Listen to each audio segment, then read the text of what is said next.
Text will be a little small showing it like this, but we should get the idea. So the grid is going to be a list.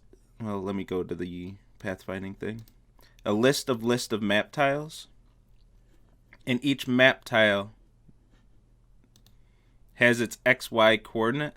Where is it? Did I remove that? What am I looking at here? Map tile. Tile type impassable. Wow, I did remove that. Alright, well, they used to know their own X and Y. So we have to use this list of lists, and based on the order in which the map tiles appear, that's where they are in the map. So this is, well, now I'm doubting myself. This should be row major order. It's either row major order or column major order. I'm pretty sure it's row. Where each inner list, so it's a list of lists, and each inner list is a row with the tiles going left to right. So if you're reading these in a double loop, you're starting at the upper left, which is tile 0, 0, and going across the first row, and then moving to the next row and reading them like that.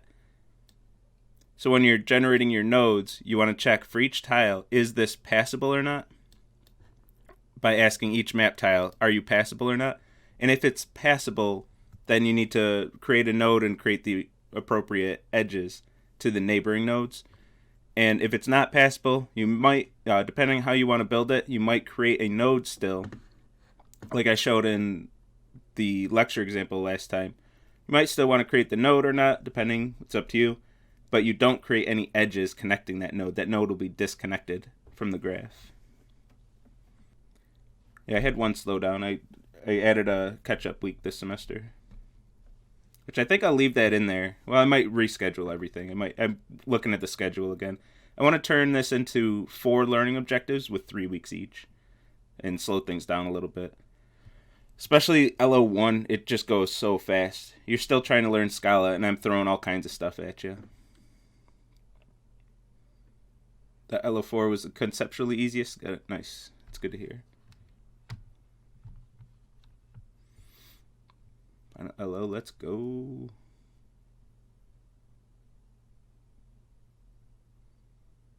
What's up, JS? What's up, Byte?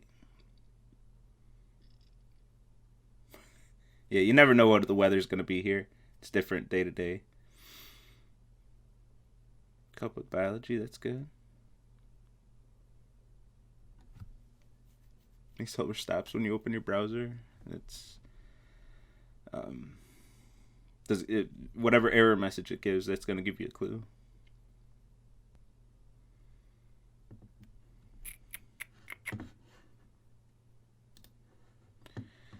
All right, learning objective 5.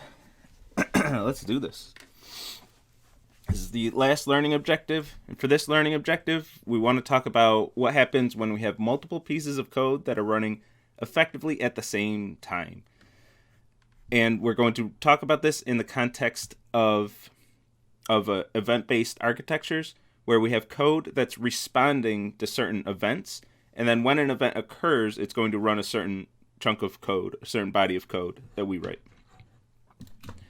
The lecture question today is to just write our first, what we call actor class, which is going to run code concurrently or at the same time of other code. And this one's going to do something pretty similar, pretty simple. A string actor, which maintains a string and responds to certain events, in our case messages being passed to it, and modifies the string that it's storing or sends that string accordingly. So we're going to have a constructor, which is going to take some value that it initializes to, some initial string. It's going to receive an append message with another string, which will append the string that it's given to the string that it's currently storing, and a get value message, which is going to send back, whoever sent you that message, send back to them the current value of the string that you're storing. Yeah, it's all about asynchronous programming. I'll say it in the terms of concurrent programming. Same thing as async, though. I just won't use that terminology. Oh, 43 viewers only. Yeah, I don't know what to do about students skipping lecture. I don't want to. I've talked about this before, but I might have to require attendance somehow next semester. I don't want to. That's one thing I've never wanted to do as a professor, but I don't know. If only 43 people are going to watch and just let themselves fall behind, I don't know. I think I do have some responsibility to babysit them a bit. I don't want to be like that. But I don't know. The alternative seems pretty bad too, just letting them fail. And it's not like this is a class where you can get away with skipping lecture. Like, if you don't consume the lecture content, how are you going to do any of the assignments? So maybe they're just planning on catching up. But at this point in the semester, we only have 4 weeks left plus a break. If you're far enough behind that you're not ready for this lecture right now as it's being recorded, you're probably not catching up. Like, the clock's ticking and you're running out of time. Anyone who's not caught up right now, or at least getting caught up, or at least paying attention to the current content, so all of you listening to me on Twitch right now, anyone who's not doing that is really in trouble. And that number's so scarily low, the number of viewers. So with concurrency, I don't want to fill up lecture with that kind of talk, though. So with concurrency, what we're doing is running multiple pieces of code at the same time. So everything we've seen so far is executing code sequentially. Run this line of code, then this line of code, then this line of code, then this line of code, then this line of code. And we can run the debugger and trace through our program and follow every step of that execution and know exactly what is going to happen at each step. Now, there are certain cases where we might make decisions. We might have an if statement. We might have a loop where we're making decisions on which is the next piece of code that's going to be executed. But there's always a definitive, deterministic decision that's going to be made, and only one decision is going to be made.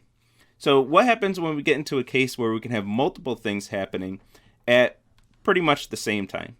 Yeah, or was it Sunbeam? That's the one thing that I hold on to. Like, well, maybe they just don't want to watch me live because they don't want to watch me at 1x speed. Maybe they want to adjust the speed controls. But I feel like the YouTube view counts are a little too low for comfort, even with that. But, it is what it is. Because I expect certain people to not want to watch live just for that feature. You want to watch later so you can speed me up, slow me down when you miss something, rewind and everything. But regardless. So what happens when multiple pieces of code are running at the same time, or at least effectively at the same time? From our perspective, even if they're not running exactly at the same time. Though in some cases we do have that. The actor system that we'll talk about is multi-threaded. So we can have 2 cores, 2 processors computing at the same time in our actor system. So we've seen this already. We didn't talk about it in terms of concurrency, and we really didn't focus on the concurrency aspect of it, but we did use concurrency at least 2 times so far. So in 1.15, you wrote a web server. You had the client making requests to your bottle server. Well, what happens if 2 clients make a request at the same time? The server handles that. It has a queue of messages, the events that occur, which is somebody requesting the page. 2 of those come in at the same time. It handles those in a queue and then serves them one at a time. But 2 of those requests can happen potentially at identical times. And the code handles that just fine. And as all web apps have to be concurrent because you want to be able to have multiple concurrent users. You want to have sites, potentially with millions of users using the site at the same time. Your server better be able to handle that. So we've seen that anytime we touched web stuff, that was concurrent code. And we also saw it with GUIs. We haven't built our own GUIs. I guess I think I skipped that during the makeup week. That might be for when we come back from break. I'll talk about that a bit. But with GUIs, you have ways that the user can interact with your code, mainly through buttons, text fields, etc., mouse clicks. They can interact with the GUI, which interacts with your code, and these can all happen concurrently. You can have, what if you press 2 keys on the keyboard at the same time? Like if you're in the jumper app and you press up and to the right at the same time, the code has to handle that. So that's handling concurrency by processing those events as they occur. Same with the calculator in microwave. Those buttons that you click, you could potentially click 2 buttons at the same time, not really physically with just a mouse, but you could write code that simulates clicking 2 buttons at the same time, or at least similar times. It'd be tough. But anyway, GUIs were also built on event-based architectures. You react to certain events. The clear button was pressed, run this code. The equals button was pressed, run this code. The start button was pressed, run this code. And that's how we design those pieces of software, is based on certain events that happen. I'm going to react to it. I get a request for a certain path. This is the code that I'm going to run, that the program should run. So we were reacting to certain events and then running certain pieces of code, and multiple events could be happening effectively at the same time, at least from our perspective.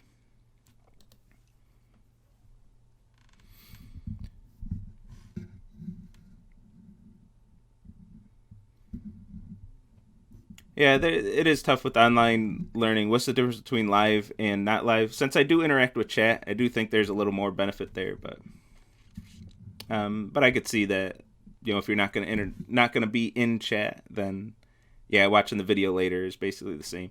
It's not like you have a schedule that you're following and you're walking class to class on the physical campus. So I can see that too. In the 1K on 1 video, I haven't seen that one. Maybe one of the very early ones, possibly. The homework videos definitely get a lot of hits, especially because they're the same videos from last semester. So the homework videos, I could see them hitting a 1K.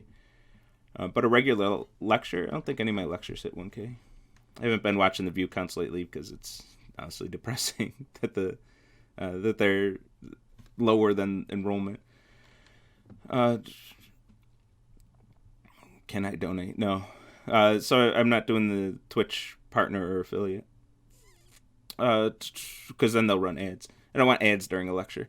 So with concurrency, we were hiding all the details in what web servers and GUIs, whatever we've seen so far. We're hiding all the concurrency details. So now it's time to bring those details to the forefront and look at what exactly we're doing with concurrent code. And for that, we're going to use an actor system, which is going to handle all the event-based architecture, the concurrency, and the message passing for us. So we're going to have that handle a lot of the lower level details, the juicy details that you'll dig into in 220. And we'll think about this as a message passing system. So this is an external library. It needs to be in the pom.xml to install it. And then we're going to use this ACA library, the ACA actor library. And that's what we're going to use to be able to get our actors. That's what we'll use throughout this week. I don't get emotes, but I'll live with it.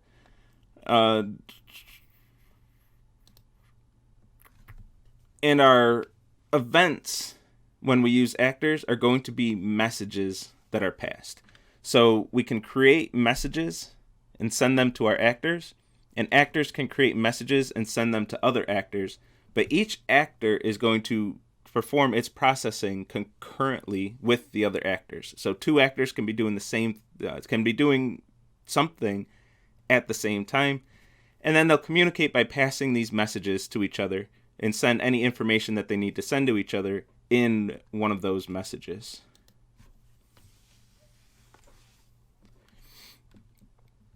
So for this, we're going to need one new concept, the concept of case classes and case objects.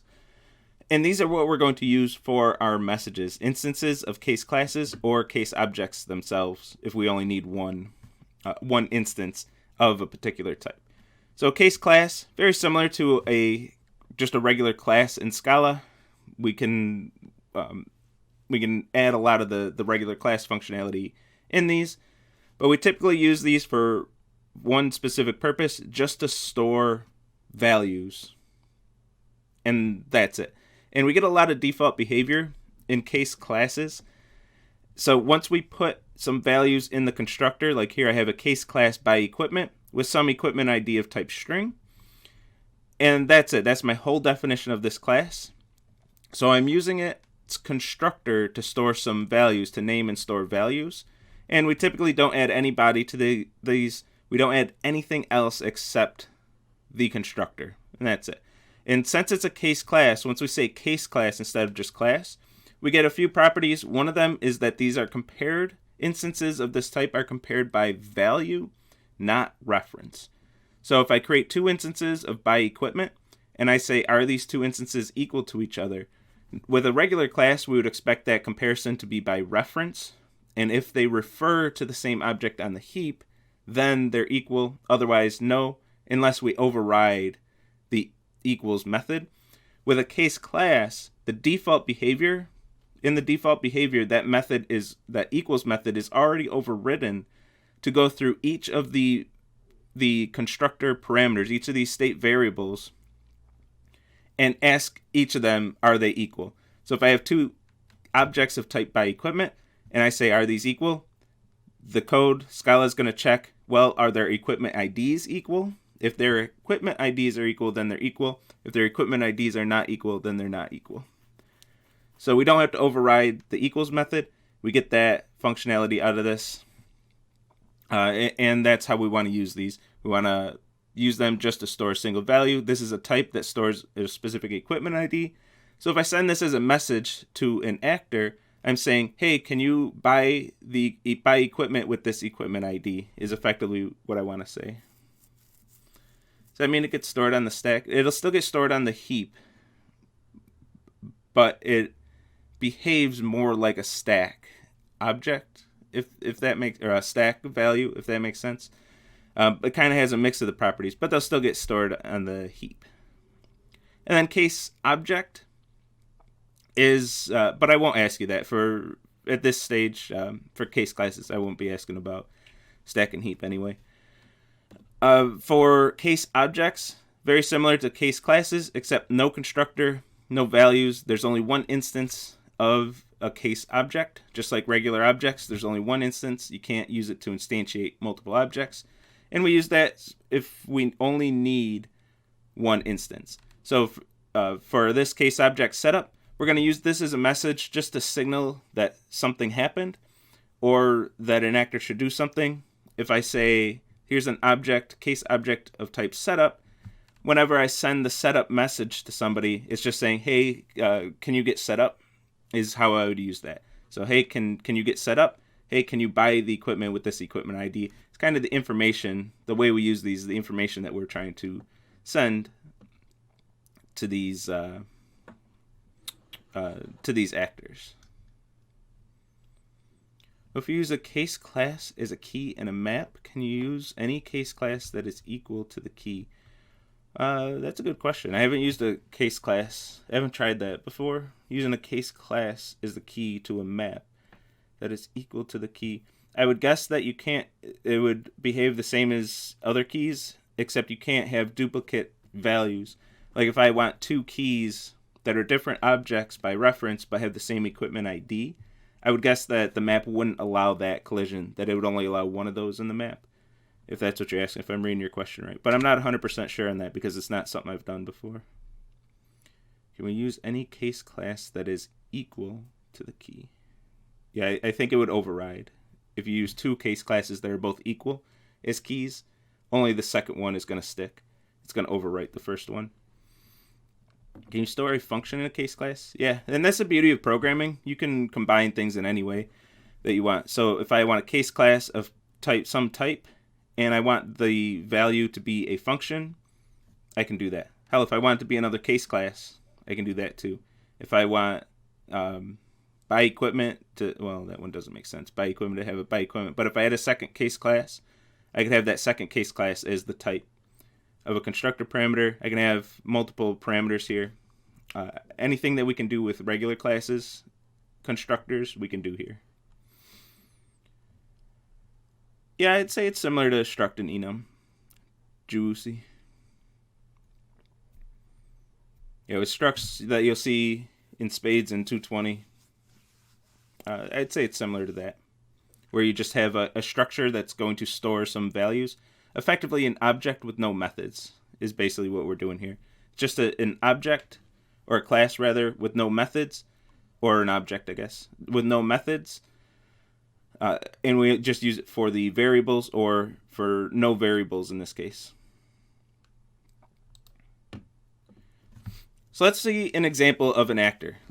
And I'll warn you up front, today's lecture is mostly syntax. We just want to get the syntax of actors out there. And then the rest of the week we'll digest, like Wednesday we're going to talk about how to test these actors. How do we write a test suite for pieces of code that can be running concurrently? That's a new level of testing that we have to talk about. And then just getting more examples and more into the implications of actors. Today it's a lot of syntax though. So to define an actor class, we're going to extend actor from the ACA library.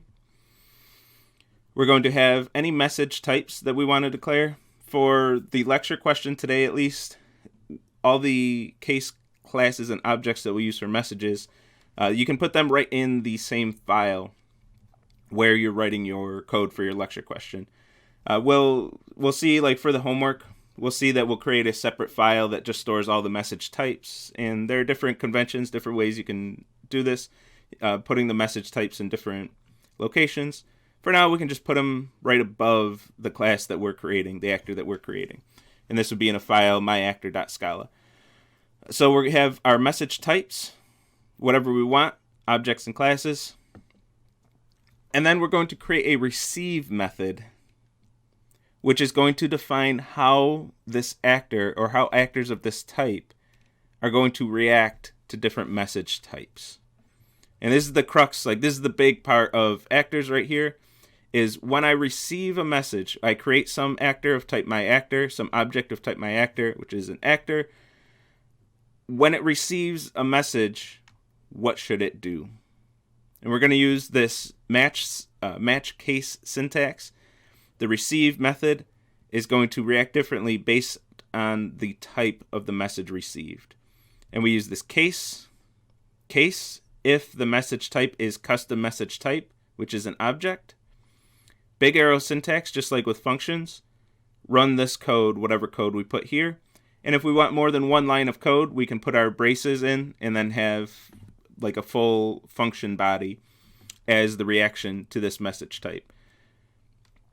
Or call a method. What I like to do is call a method. If I have a lot of code that goes here, I like to keep receive pretty clean. Write the reaction in a separate method in this class. This is a full class, so we can do all our good class stuff with it. We can have constructor parameters, helper methods, other state variables, all the regular class stuff. But in addition to all that, we have to have this receive method. So when we receive a case object, the type case, the type, big arrow, whatever you do to react to that message type. And if we receive a case class, an object of a type that's defined by a case class, we can name that, just like a parameter list, we can name that message, give the message type. So this case is going to be triggered every time we receive a message of type another message type. Very creatively named by myself. You're welcome. Whenever we get a message of this type, we're going to give it a name. I'm just going to name it arbitrarily received. It can be whatever variable name you want, just like a parameter list, any name you want. Big arrow, and then whatever you need to do, but you have access to that variable that you named. So if I want to get the message, that string that's in this message, I can do received.message and access the actual string that is a message, the message contained in this message that I received.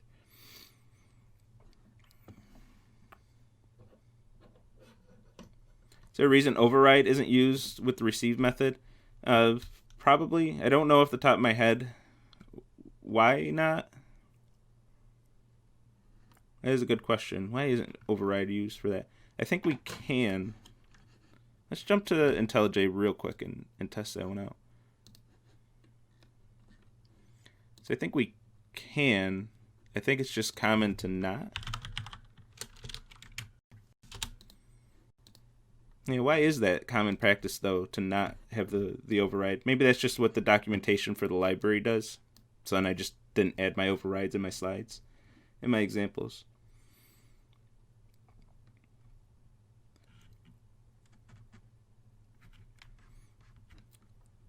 is it like advanced switch and case style? It's the same as a switch and case in Scala, where you're checking each type. The switch is checking each type. So if this is the type, we run this. If this is the type, run this.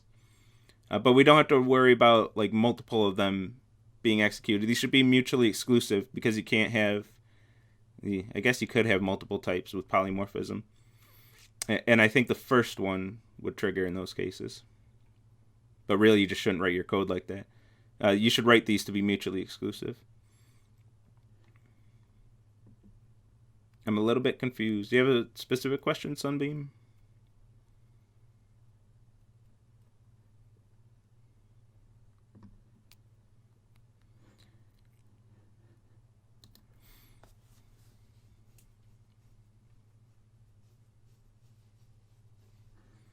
So when we declared this variable here, that's because it was a case class, defined by a case class, and we want to access its variables from its constructor. So we give it a name and then access its variables, just one variable in this case. We didn't need to do that with case objects, so we don't bother naming it. We just give it, actually we can't name it, but we don't name it because there's nothing to access. It's just, hey, you received this case object, do what you do when you receive one of those. There's nothing to read. There's no values there. So case custom message type arrow. So if we receive a message of type custom message type, if somebody sends this actor a message of that type, we're going to execute any code that appears after the arrow. So this actor doesn't actually do anything. This is where you would write your code that says, hey, when I receive a message of type custom message type, do whatever's here. This one doesn't actually do anything, just because it's a simplified example, and that might make more sense when we get to our actual first real example, which is coming up. It's a little later than I thought, but we're getting there to an example that actually does something, and I think that's when that will make a lot more sense. And then oh, got it. Thanks. Awesome. And then if you still have questions, I'll be happy to answer them when we get to that one. So then to actually use this actor, so we created an actor class. Now to create objects of that type and actually add actors to what we call an actor system and put them in the system, we actually can't use the keyword new here. We can't say, give me a new instance of this actor and then have it be an actor. An actor only has meaning when it's created as part of an actor system, and then the system manages all the messages that are passed between actors. Is there a benefit to using case instead of if-else?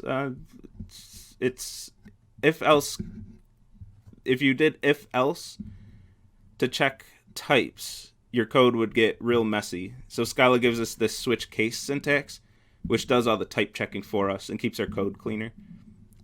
It's a syntactical convenience. Instead of saying, if the type of this object is this type, run this code, it just keeps it a lot cleaner and does all the type checking for us. So we're going to create you're welcome. So we're going to create an actor system.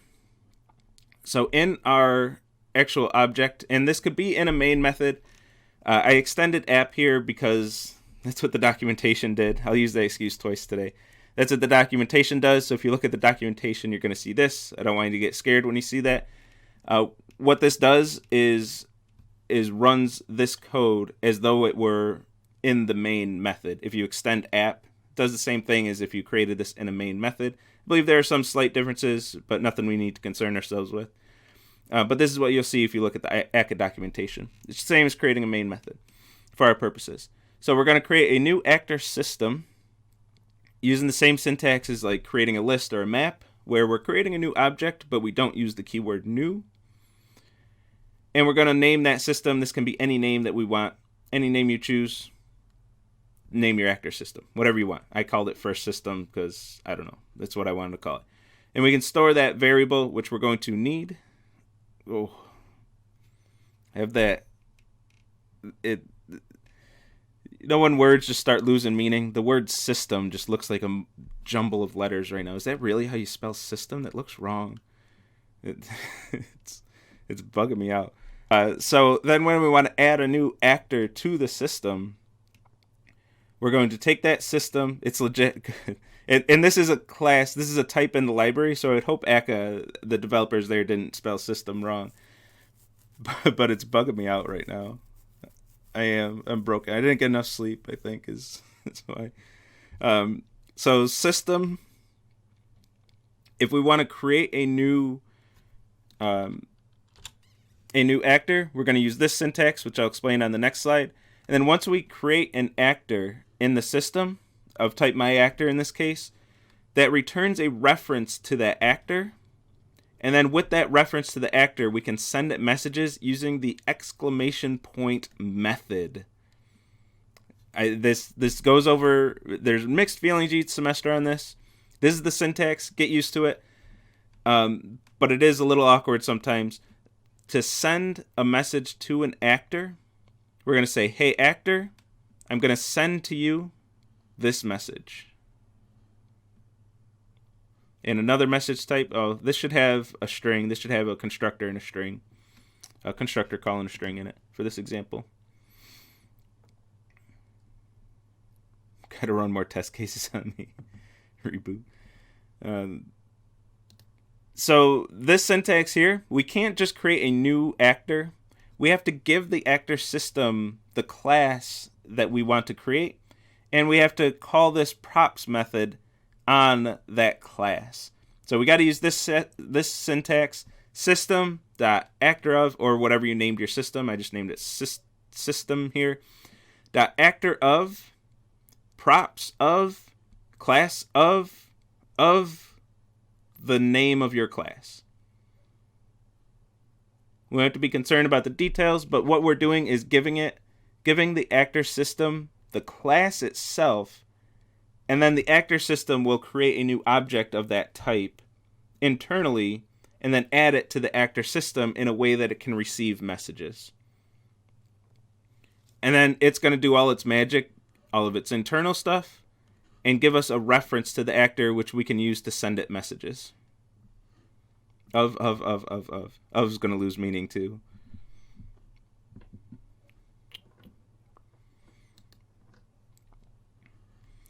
If we have a constructor parameter in our actor class, since we're never actually calling the constructor ourselves, how do we get this value in here? Well, the props method can take multiple additional parameters, which will be the constructor parameters. So we're going to say, hey props, I need an actor of this type, and here are the constructor parameters that you need to call this with. And if we had multiple parameters for the constructor, we could add more commas here in a more extend this argument list. And then props is going to create that, and when it gets to the point where it's going to call the constructor, it's going to use these arguments as the arguments to the constructor call. But we don't call the constructor ourselves. We're deferring to this props to be able to call the constructor and then add the actor that's returned by props, adding that to the system using actor of. Actor has lost meaning too. Yeah, I think it might be that part of the semester too, where we're not all with it right now. All right, so let's get into a real example that's doing something. Granted, not anything useful, but a simple example to start off with. So why do we have an int? That int didn't do anything. I was just saying, for example, because in my next example, I am going to have constructor parameters once we expand the next example. Actually, no, this does take a constructor parameter right away. So that int didn't do anything. I was just showing if you do have a constructor parameter, because we're about to see one. Yeah, that was just kind of like a fake example. Now let's do something that does something, not something useful, but something to show you how this works. So what we want to do in this next more concrete example is create an actor class that counts down from 20 as fast as it can. So I'm going to create an actor. It's going to say 20, 19, 18, all the way down as fast as it can without stopping, without slowing down. I'm going to send an actor of this type a start message, which signifies that it should start counting as a case object. So start, I don't need to send any information, so this is a case object. I'm just going to say start. and then it knows to start counting. And a message I don't have right here, but a message that asks it if it's done or not. So I want to say, hey, are you done counting or not? And it's going to respond with whether or not it's done counting. We'll create 3 of these. Watch them count down concurrently. So for these, we're going to use 4 different case objects. We don't need any case classes for this example, but we're going to use 4 case objects. A start object that we mentioned that tells the counter to start counting down. An is done message, which we're going to send to a counter to ask if it's done or not. And then a done and not done message, which is returned from the counter to tell whoever asked if it's done whether it's done or not. So we'll see an example of how actors can communicate with each other through message passing. We're going to have these counters be able to take, whenever it receives an is done message, it's going to respond with whether or not it's done.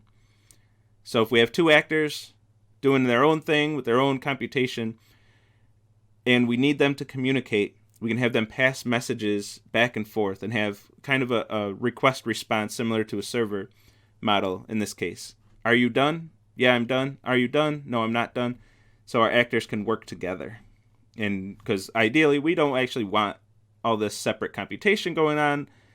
From our user's perspective, we want our user to just see one functioning piece of software. So these actors are going to have to communicate to be able to work together to get the functionality of the overall piece of software that we're building.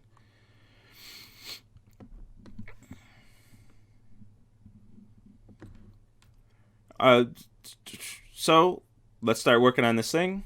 Let's start with the non-actor stuff. We're going to have a counter class. It extends actor and has a name. So we will have a constructor parameter because we want to name each counter so we know what it's doing. It's going to initialize its counter variable at 0. And we'll see this is going to be initialized to 20 once it starts counting. And then we're going to have a countdown method which says if n is greater than 0, greater than or equal to 0, just print out what the current value of n is along with the name of this counter. So when we run this code, we're going to see the name of the counter dash whatever the current value of n is, and then decrement n, and call countdown again. So we effectively have a recursive method where this is the recursive case. The base case is n is less than 0, so once n hits -1, we're going to say, hey, we're done counting. We got down to below 0. Now the good stuff, the actor stuff, that of course we could do already. We can write that recursion. We can get that happening. The actor stuff, we're going to react to 2 different messages out of these 4. And we're going to say once we receive the start message, we're going to set whatever n is, I don't care what it is, set it to 20, and then start the countdown. So count down from 20 all the way to 0, and then print along the way and let us know when you're done. The other message type we're going to react to is the isDone message. Again, is a case object. Whenever we receive a message of type isDone, we're going to return to what we call the sender whether or not we're done. So if n is less than or equal to 0, we're going to say we're done. If we're not less than or equal to 0, we're going to return with not done. And for that, we're going to use the sender method, which is going to store a reference to the actor that sent us the current message that we're processing. So kind of similar to the sender method that's defined in the actor class. So in the library, we inherited that from extending actor. In the library, the sender method is defined. So since we got that from the actor class, we can just call this method whenever we want. This isn't something that I created. It's from the actor class. Good question. Yes, this is like event-based programming. Yeah, that's why. Yep. The namesake of the learning objective. So sender is a reference to the actor that sent us this message, and we're going to send back to them using that same syntax that we saw before to send messages. We're going to send back to the sender a message of whatever type is appropriate based on whether we're done or not. So we're going to respond. Somebody's asking me, am I done? I'm going to respond to the sender whether or not I'm done. and for this example bugs me a little bit. For the super observant, if you really know about this stuff already, this is actually never going to respond with not done. Just a technicality. If you don't want to think about that, we don't have to worry about it. What can we do with the response message? So I'll expand this example and actually do something with the response messages. I'm going to build a supervisor actor, which supervises all three of our counters and checks if they're all done. And if all of them are done, just says, yep, they're all done. Again, not super useful, but hey, this is the first concurrent programming we're working through, so we can't do too much with them yet. So then when we create our system, I'm going to create an actor system. I just want 3 instances of the counter class in there, each with different names, so when they print out where they are in their counting, I can know who's reporting to me. And then I'm going to tell each one of them to start. Send each one of them the start message, and watch them count.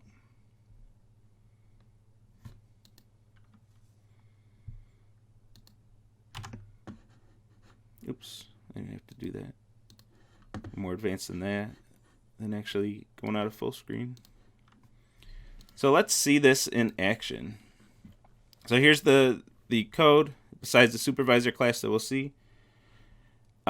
Same code that we've seen. Counter system, create 3 counters, tell them all to start.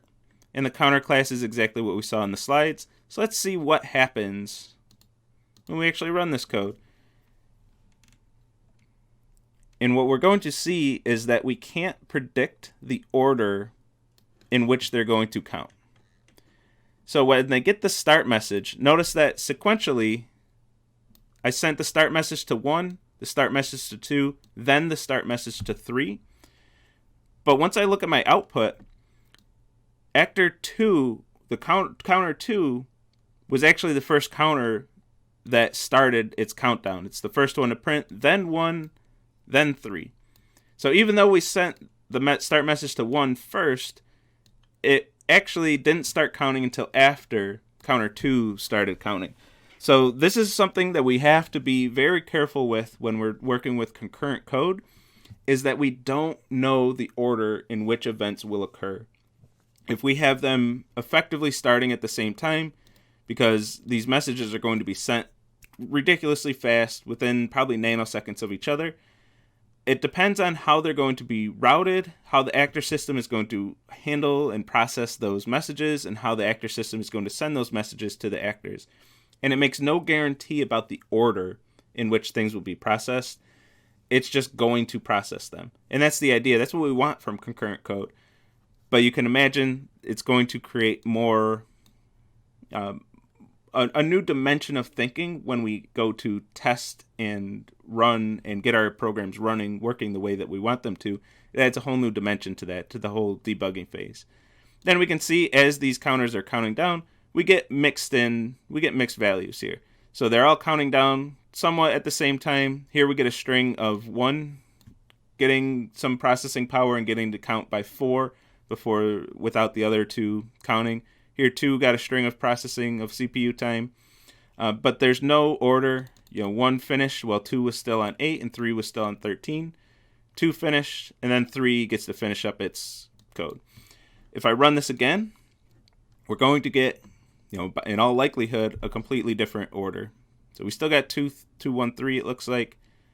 1 finished first, then 2, then 3, but 2, last time 3 had a lot more counting to do when 1 and 2 were done.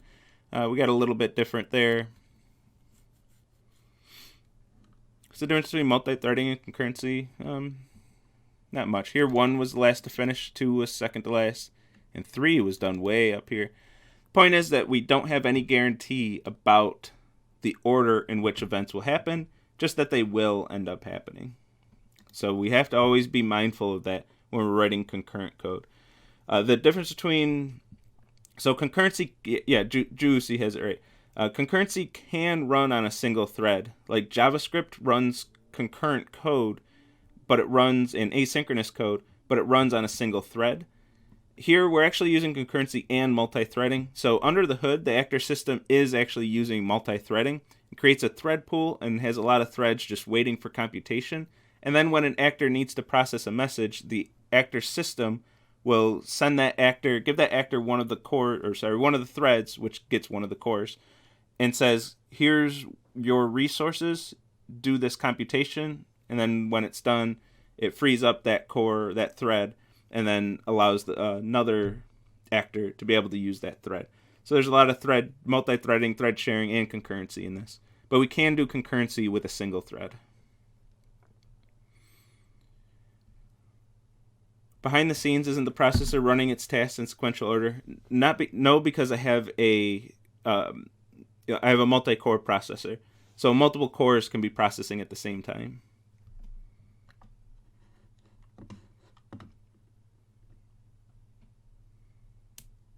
If it were concurrent but single-threaded, then that would be true, P. Then we would not be able to get two things to actually happen at the same time. But since this is multi-threaded under the hood, we get multiple things happening at the same time.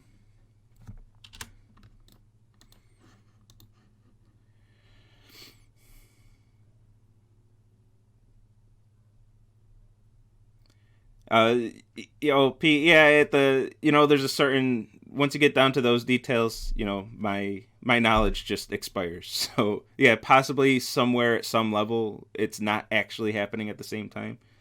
I'm just not that familiar with those details. To my knowledge, I thought multi-threading, when you have multi-cores, each core can run a thread simultaneously. But yeah, if there's something way deep in the details that says two cores can't process at the same time, this seems like it would defeat the purpose of multi-core, though.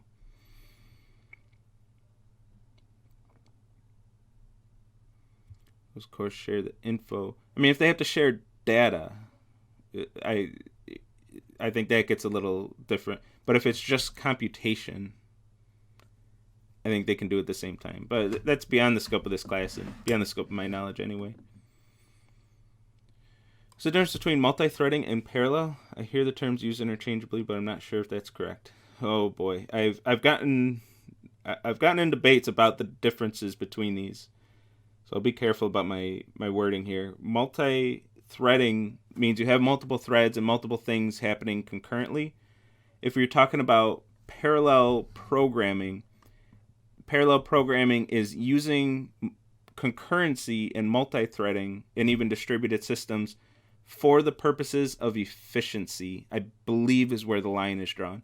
So once you're using these things that we're talking about here to be able to improve the runtime of your algorithms, that's when you're using parallel processing.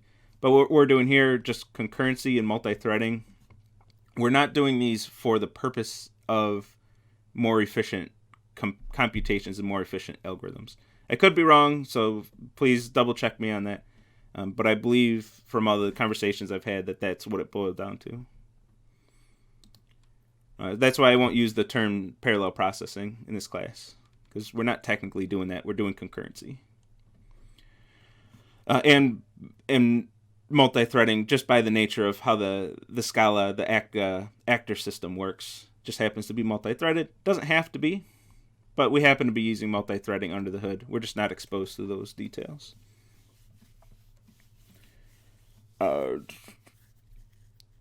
So why did I click a slide? I didn't even start talking about this one. So let's expand our example a little bit.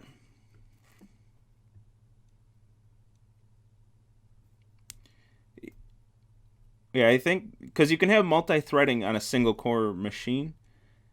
Yeah, I think once you have multi-threading and multiple cores, I thought that was a big part of the point, is that they can work at the same time. I think at the physical level, electrons can't run through the circuit in parallel. Time to bring in the E students. Yeah, but there are multiple cores. So when you have multiple cores, you have multiple CPUs. So we don't have electrons running through the same parts of the circuitry at the same time. But inside each one of those CPUs, or ALUs at least, the electrons are running through both of those at the same time. Then once they're ready with their results, at some point those results have to be combined. And there's only one actor system running. There's at some point those have to not run simultaneously. But while the actual computations are happening, those should be able to be run in parallel. But once they gotta transfer their results out to a bus and out to registers and stuff that need to be shared, yeah, then we're not doing that simultaneously.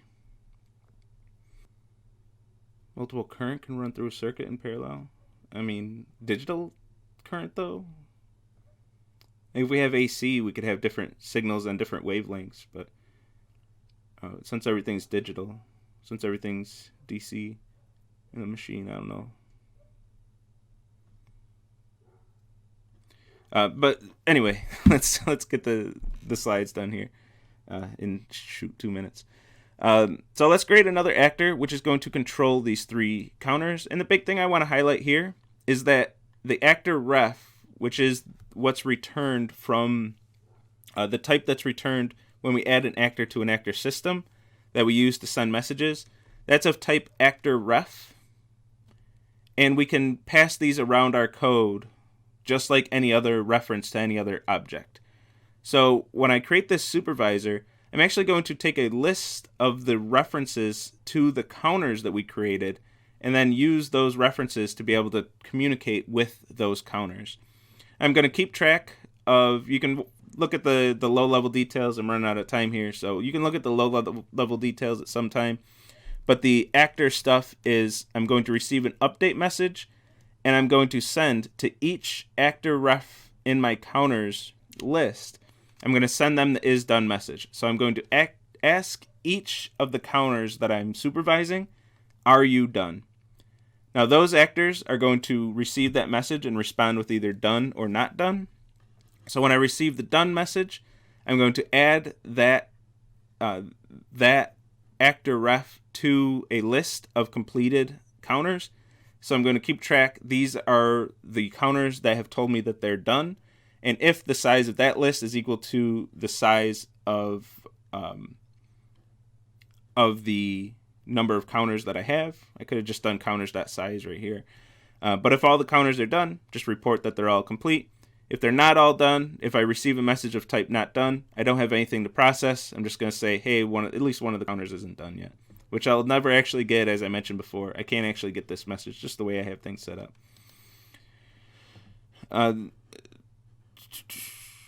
That's how the counters are going to send me the messages back. And one more thing, you don't need to know this for your lecture questions, certainly, but I want to get it out there because I'm going to start using it, and it's used in the upcoming homework assignment, is that if we want to send messages periodically, we can use this dispatcher, which uses a little bit different syntax. We have an import statement that we're importing from an object and one of its variables.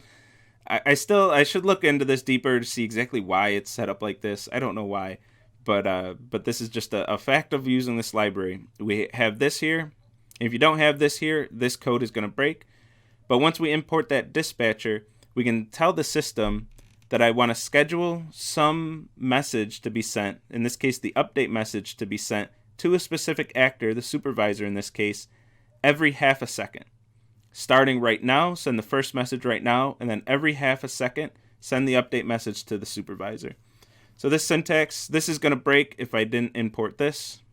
And this is going to keep sending, hey, update, and then the supervisor sends messages to all the counters, says, are you done? Gets the messages back, and then reports. So, oops, did that again. So once we add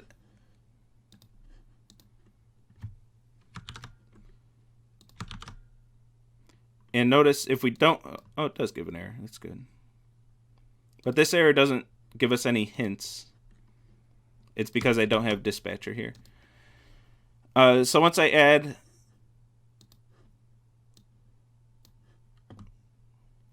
the supervisor, and I'm giving it a list of the 3 actor refs that were returned when I added these counters to the system, and I send that update message, and it reports all counters complete.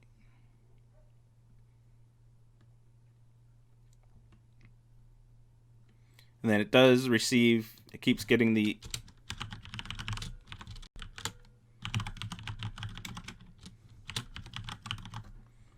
if I can spell. It still is getting that update message every half a second, but it only prints something once. All counters are complete.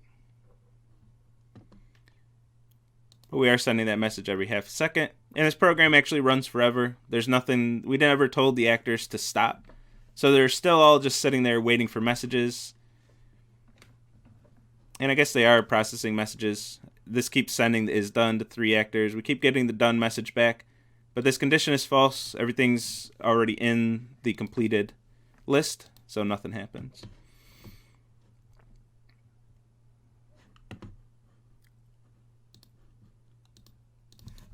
All right, so that's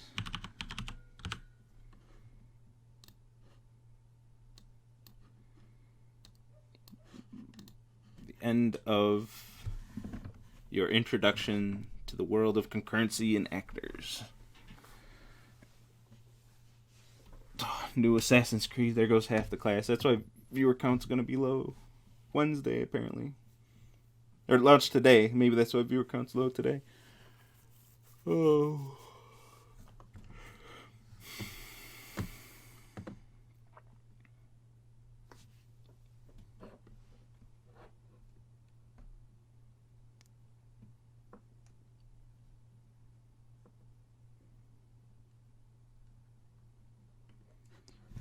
Does the schedule comment? Schedule this guy? The scheduler that's going to send the update message to the supervisor every half a second. And we're going to use this in... do we use this already? I don't think so.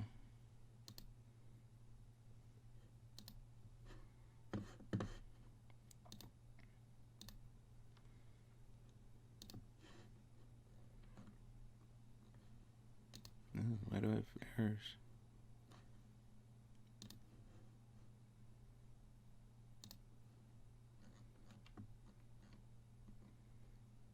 Oh, yeah, I do. So, one of the things I'll use this for that you'll see, at least right here in Maze Solver, is that every 33 milliseconds, I'm going to send the update message to the server. The server, when it receives the update message, which might receive... Oh, really, where's my receive?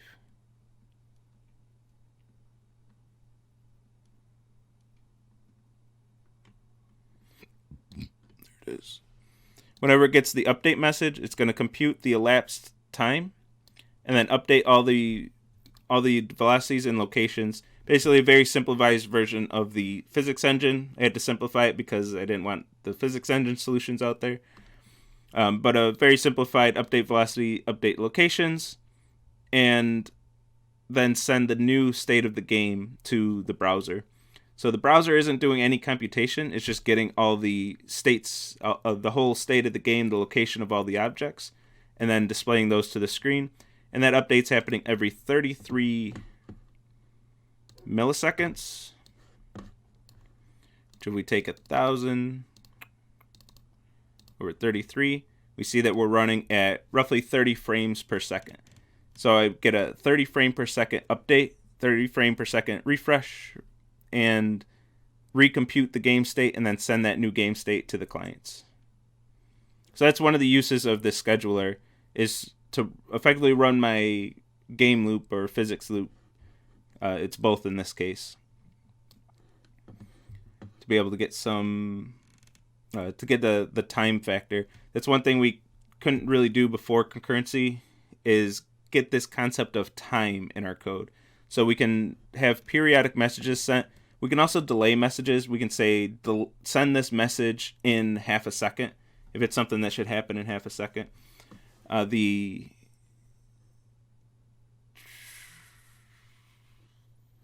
Oh, that's, I don't know if I cloned that code, did I? No, maybe I did. I can just go to the internet and look at it.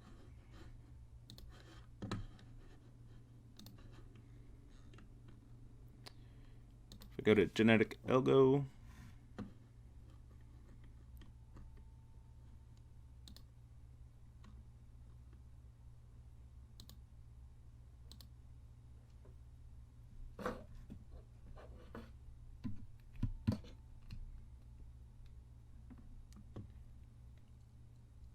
No, you don't need system to complete this lecture question. I don't think I ever require to use system. It's just something I show you because it shows up in some of the code that I provide for you. Oh, not genetics. Towers. Tower server.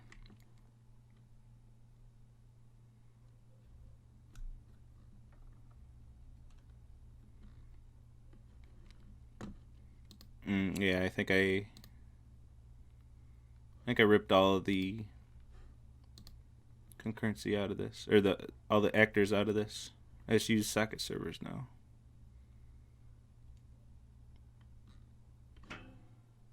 Right? Is that true?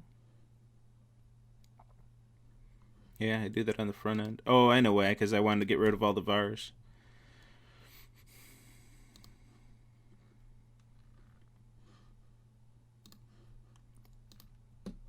So we need, if we want any concept of time, we pretty much have to have concurrency. So here I do the same thing in JavaScript to fire the towers. If you want to play with your genetic algorithm and see how efficient it is, one of the fun things to do is to set this interval to a lower interval. So this is saying every second, send the fire towers message to the server, which tells the server that the tower should fire. And then the server responds with where the tower should fire. And then that updates on the server side or on the client side. So if you decrease this, a fun thing to do is to put this in machine gun mode, change this to, I think I can get as low as 20, and just have a constant stream of bullets firing at the player. Can also decrease your debugging time by a little bit at least, since you're not waiting a full second for every fire. But we have the same thing. We can't get this sense of time without concurrency. We could, but the problem is that the entire program would have to wait. So we couldn't afford to say, hey, entire program, wait for a full second and then fire again. That's very, it's possible, very difficult to do though without concurrency. We would have to have a top level loop that's keeping track of everything and keeping track of time and everything, which technically the concurrency libraries are doing at some point. But we don't want to just stall everything while we're waiting, because then the player can't move around while we're waiting for a tower to fire. We want the tower computing where to fire and the player being able to move around concurrently so the two don't conflict with each other.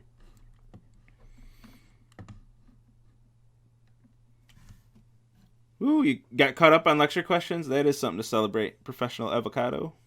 Nice. I wish everyone could say that.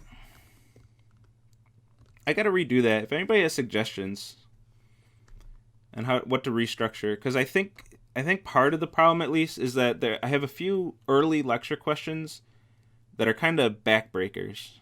I think they're a bit more difficult than they need to be. But I'd be interested to hear what you think. I think once factoring hits and once alliterations hits, I think those two in particular, a lot of students got stuck on those two and got discouraged. This is my speculation. This is what I think happened with a lot of the class, is that they got discouraged because they couldn't do those two lecture questions. And in their head, they're thinking, well, I can't do 1-2, I can't do 1-3. I'm not going to be able to do 1-4, 1-5, 1-6, or anything else in the semester. But in reality, the lecture questions got a bit easier after that, because those two questions tested more than what I covered in those lectures. Because in my mind, I was trying to review a lot of 115 material, and I thought, well, you already know how to write loops and all this other stuff, so I'm going to ask you to do that in Scala, and also do the unit testing that I'm talking about in lecture. And I think that's a mistake. I think I need to tone that down a bit and just test the unit testing part. When I'm talking about unit testing, just test, what do I even cover for alliterations? I don't even know what lecture that's associated with. classes and objects. I mean, that doesn't really have anything to do with classes and objects. So if I get this lecture question instead of alliteration, so just test your ability to make a constructor, have state variables, write a few methods that do very simple stuff. I think that can tone things down. And then I can start hitting you harder once we get into the semester, once I got you hooked. But I think it's just too discouraging. I need more confidence boosters in the first few weeks and less soul-crushing difficult assignments, because there's nothing super hard about these 2 lecture questions, factoring and alliterations. But if you're missing just one thing, you're going to get stuck on it for an extended period of time. So, like, if you're just stuck on alliterations, how do I loop over 2 lists at the same time? If you're stuck on that, you're just stuck. Like, that's either you know how to do that or you don't. Either you remember in 115 that we can iterate over indices, and you figure out how to do that in Scala using what I showed on Friday, where you can do for I in 0 to x or whatever. If you don't make all those connections, you're just going to get stuck right here. And I think that's what I want to fix. But let me focus on chat again and hear what y'all think. If there's any other improvements I can make on the course, or if you or someone you know, if you were discouraged about the course, why, and what can I do to fix it? Alliteration and prime made me lose my mind. Yeah, that's something I gotta fix.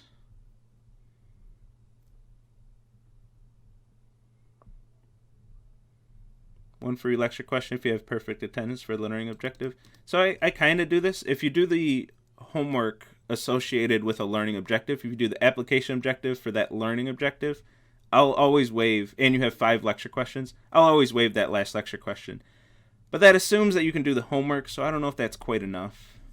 Maybe I do need some other way to get a little flexibility. One thing I was thinking of is having like 8 lecture questions, and you choose any 6 of them.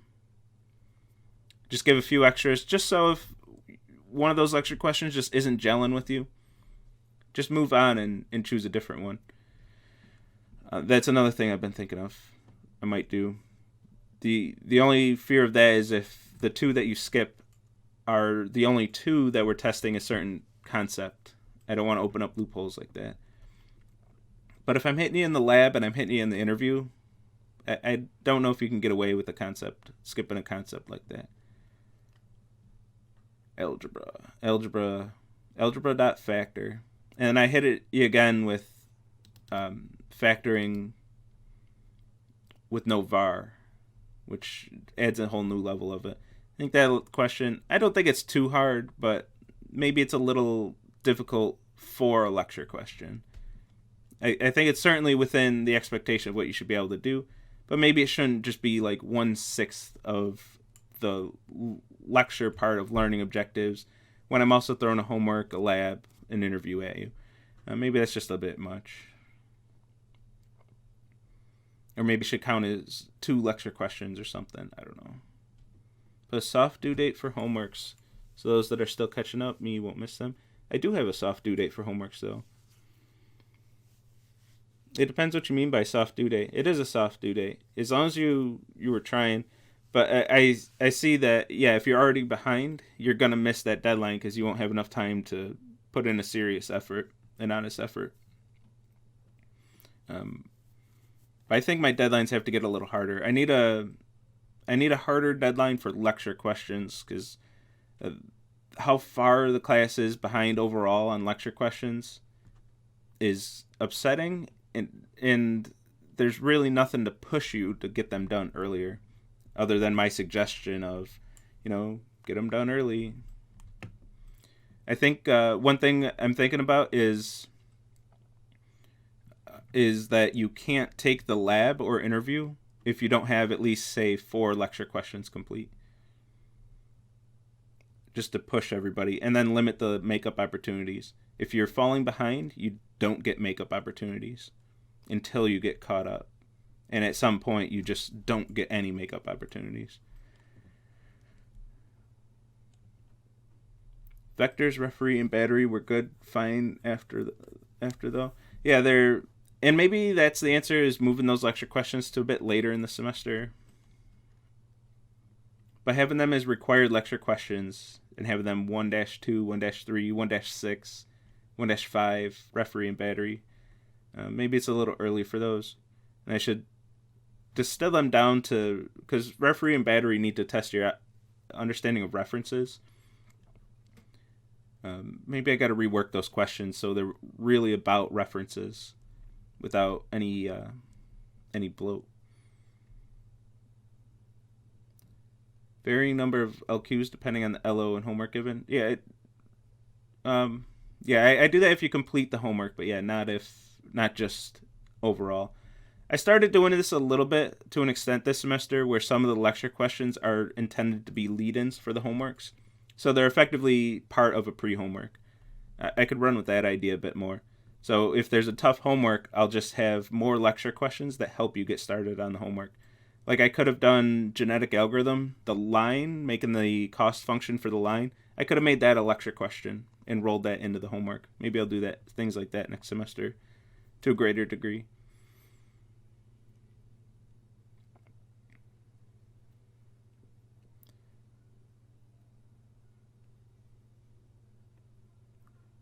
What if I never handed in the lecture objective homeworks? So the application objective homeworks, but managed to do them and still have them all working in the end. So you can still, I got this question before I had to think about it, something similar to this. You can still use them for your expansion objectives. So even if you completely missed one of the homeworks and you do that later on, you can still submit it for an expansion objective. So you have one less expansion objective to do. So if you did 2 of the past homeworks that you completely missed, submit them for application objectives. And I'll have the logistics, probably during break, I'll work out all the logistics of expansion objectives. But you can still get something out of those. Not the original homework if you didn't get the extension.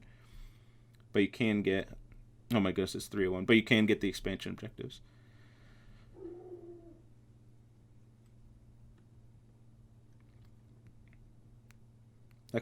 Lecture questions being due at the end of, the end of the learning objective. I thought you were saying end of lecture. Do it small, you missed lecture. I was missing you, man. So for 442, I want to get to the end of chat here, but 442, it is an activity. It's posted. I'll do the usual, introduce it formally in a second here, but it is a group ethics activity. You have a scenario. You know what? I'm probably not going to read this to you anyway. But you have a scenario. You have some questions. Deliberate over with your team, and submit to AutoLab. I don't really have anything else that I want to say about this one anyway. So let me catch up with 116 chat. I asked them a question. Those of you 442 who are just showing up. I asked 116 a question. I asked them for feedback on the course. So I really don't want to just ignore their feedback after I asked for it. The lecture question due at the end of the learning objective. Yeah, or maybe the lecture questions are due at the same time of the homework. I don't want to do right at the end. Like you need some time after that 6th lecture to process everything and let it gel in your head. But maybe do a week after when the homework is due. Maybe the lecture questions are due. Oh, but that's too much due at the same time. Students who wait to the last second still won't be able to get it all done. And the problem with deadline with lecture questions, the toughest part I have with that is that if I have a deadline for lecture questions, what happens when you miss that deadline? Do I just say, F, you're done? Like I need some contingency plan. So it does have to be a soft deadline because I'm not just going to fail everybody who misses the first deadline. But what are the consequences? So maybe that's where, let me bounce this one off you. You get the lecture questions done by that due date. If you don't, you get a new set of lecture questions, maybe 2 or 3 lecture questions that you have to complete by the end of the semester. And that's when you get factoring, alliterations, and batteries. Now you have to do those tougher ones. If you're going to take all semester, you got to show me more effort and more challenging accomplishments. So there's incentive to do the original 6, which will be softer and easier. or you miss the deadline and you got to do alliterations and factoring. I actually like that now that I say it out loud. And then you have till December 11th or whatever last day of class is for those ones. A week after homework is due. I don't like that. I mean, I like it better than what I have now, obviously. But the lecture questions are meant to reinforce the concepts to help you do the homework. And I see this a lot. I see a lot of students making this mistake is they'll skip the lecture questions and then try to jump right into the homework. I'll see people with 0 out of 6 lecture questions trying to attempt the homework. And like you're taking this structure, this, I laid out this path for you and I said, walk this path. This is how you learn this material. And they just said, screw that. And they walked right through a pricker bush. It's like, no, that's exactly what you weren't supposed to do. So if I do have a deadline for lecture questions, I want it before that homework so that they're forced to get the benefit that I'm trying to show them. I think the LQ due dates are defined as is. I like them the way they are. The problem is too many students take advantage of that to their own detriment. There are a lot of students who are far behind on lecture questions still. And when you're far behind on lecture questions and you can't do the homework like I just mentioned, well, now you're missing homework deadlines, and those matter. Those homework deadlines matter. And then, maybe they'll get caught up. Maybe some of them will actually get caught up on lecture questions and be able to pass the class. But so many of those application objective deadlines passed that they're going to get a crappy grade anyway. And at that point, they'll be in such a big hole that they'll probably end up resigning. And I don't know. I just don't want... starting to think that I can't allow students to back themselves in a corner. As much as I hate that, I don't want to be a babysitter and a handholder, but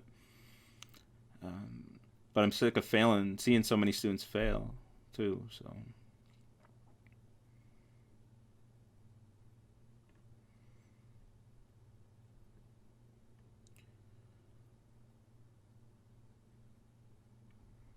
What if you genuinely tried the lecture question but can't get it? Yeah, I gotta do some work on that too.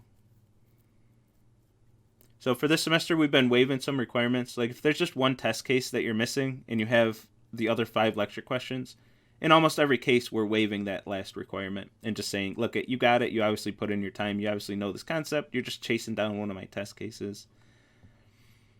But I need something more for when you're really trying the lecture questions. There's just something in your way.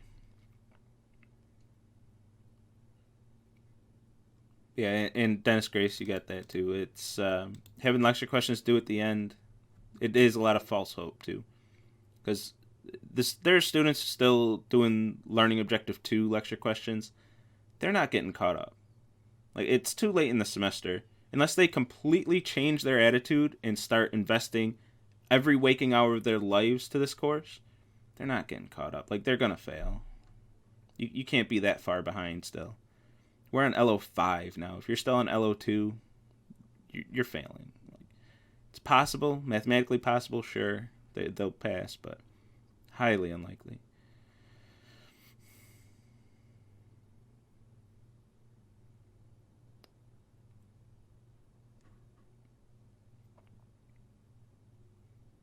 The line is an LQ would have been nice. Yeah, I think I'll have to do that next time. I should have done that this semester.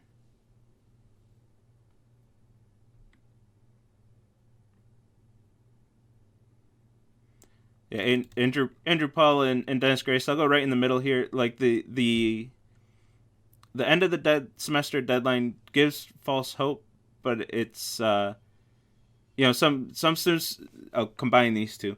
Some students need more time, but when that time is the end of the semester, that's just too much, and it does give too much false hope. So, for example, if you haven't done a single lecture question, and then December 1st, you got 11 days, and you wake up and you say, I'm going to do all these lecture questions. You can't even finish the LO1 lecture questions, and you're going to try to do all 60? Are there 60 lecture questions? No, my math's wrong. 30. You're trying to do all 30 lecture questions in a week and a half. That's just false hope. You're not going to finish that.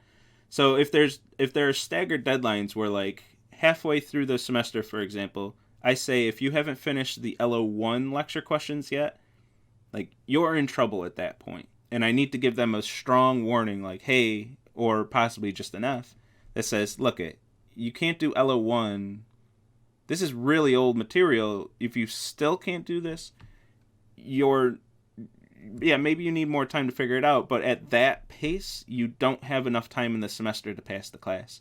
And those students need to be aware of that, like, and squash that false hope and say, look, you're failing this class, and give them that wake-up call earlier. So, yeah, they need more time. Some students need more time, but when it's even LO1 is due at the end of the semester like it is now, I think that was a mistake on my part. I have to make at least LO1, LO2, have different deadlines for all of them. Even if it's like a week, like 5 weeks before the end of the semester, LO1's due. 4 weeks before LO2's due. Maybe if I stagger them like that.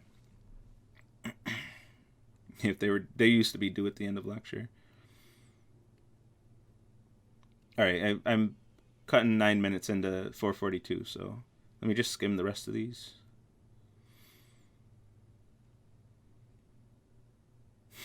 Before you come back later, we have an important discussion.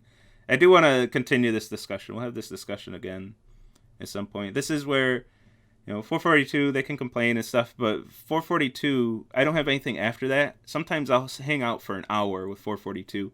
I only got 20 minutes with y'all each day because 442 is pushing us out. So I don't feel bad about cutting in one time to their lecture because I've gave them probably on average half an hour bonus content, bonus hanging out after every lecture. I think one time I stayed like 2 hours after. They got 3 hours of talking 442 stuff. And you guys get pushed out.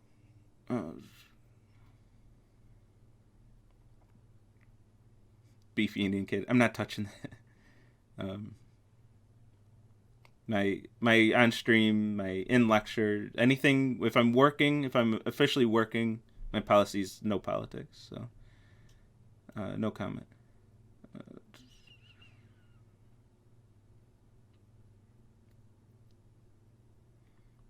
Yeah, Dennis Grace. Yeah, this is Dennis Grace and Andrew Paul. Y'all got a good back and forth going. Because it also incentivizes that and hell, I'm like this too. If I see that a deadline isn't coming up for a while, I'm unlikely to start early. But if I know that deadline's pushing me, it's gonna wake me up a bit more. For example, I'm super tired today because I spent all of yesterday putting together 199 content. At the beginning, because this is my 2-week module in 199 starting today, at the beginning of the semester I said, oh, my module doesn't start till week 11. I ain't got to worry about that. And then all of a sudden, I'm looking at the schedule and everything. I'm like, holy crap, it's week 10 already? I got to get that module together. There's definitely that effect. Whereas if my module started week 3 and was week 3 and 4, I would have just started it right away at the beginning of the semester and got it done in a reasonable time instead of taking a whole Sunday to do a big chunk of it. I missed a lot of the Bills game for that and a lot of my sleep. It takes a while to put together a week of a module.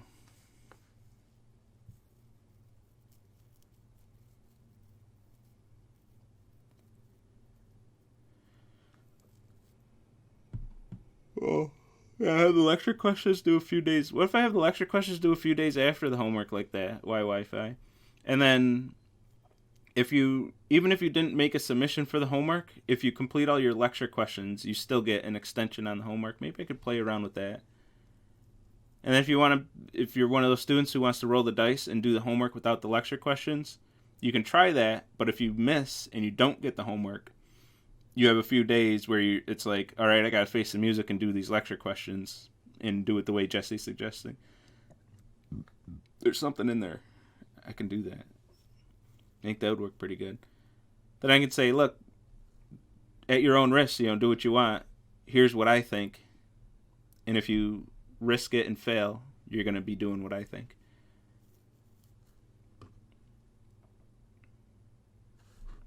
Let me put chat on screen since I'm pretty far behind.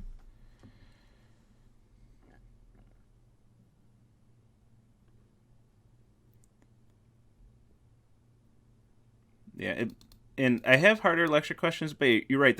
They're so mixed in though, and there's no indication of when you're about to get a hard lecture question and when you're about to get a trivial one, and they definitely don't go in order of difficulty.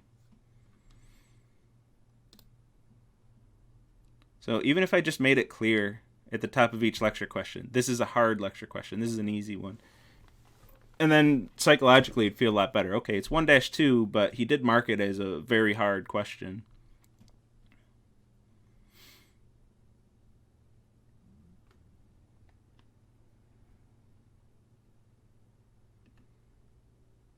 If I made lecture questions, yeah, that's the thing I got to worry about. If I make lecture questions too easy, some of the homeworks already have a big jump between lecture questions and homework. 442. If you showed up a little late for 442, the activity is posted. I don't really have anything to introduce with the activity. There's a lot of text here, and I'm not just going to read the whole document to you. But you have some data here. And as a group, it's a group activity. Talk about all this data and answer the questions according to that data. And this is Ethics Week, so with a focus on the ethical decisions that you're making by analyzing this data.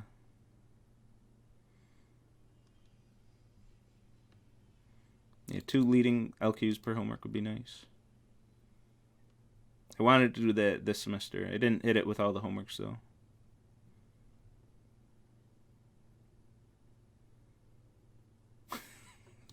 Sorry, Zandu. No. Yeah, since it's an activity, I was letting 116 conversation cut into 442.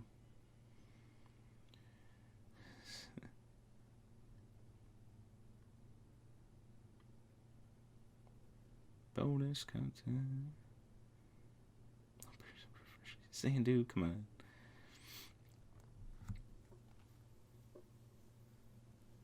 Yeah, there's a lot of good ideas in there. I'm glad we did that. Sorry, 442, but it had to be done. 442, if you didn't hear me earlier, I give you a lot of bonus content after lecture, and 116 just doesn't have that luxury. So I finally caved and gave them some bonus time.